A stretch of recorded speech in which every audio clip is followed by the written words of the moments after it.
നമസ്കാരം. Aroor vision news ചാനലിലേക്ക് സ്വാഗതം. അരൂർ പുതുവാരനാട്ട് ദേവീക്ഷേത്രത്തിലെ ഭാഗവത സപ്താഹത്തിന് നാളെ നവംബർ 10 ഞായറാഴ്ച സമാപനം കുറിക്കും. വാർത്തകൾ വിശദമായി.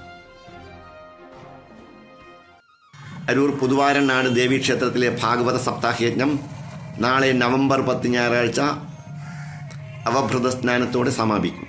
ആചാര്യൻ കാവാലം രതീഷ് ചന്ദ്രൻ, യജ്ഞ പൗരാണികരായ ഏഴാംകുളം സുരേഷ്, കൊടുമൺ കലേഷ്, വടക്കടത്തുകാവ് രാജേഷ് എന്നിവരുടെ മുഖ്യ കാർമ്മികത്വത്തിലാണ് സപ്താഹയജ്ഞവും സനാതന ധർമ്മ പ്രഭാഷണവും അരങ്ങേറുന്നത്.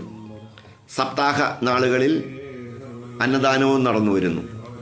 സപ്താഹയജ്ഞകാലത്തെ മുഖ്യഭാഗമായ രുക്മിണി സ്വയംവരം നവംബർ 8 വെള്ളിയാഴ്ച നടന്നു. തുടർന്ന് അന്നദാനവും ഉണ്ടായിരുന്നു.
അരൂർ വിഷൻ ന്യൂസ് ചാനലിന് വേണ്ടി LS അശോക് കുമാർ. നന്ദി.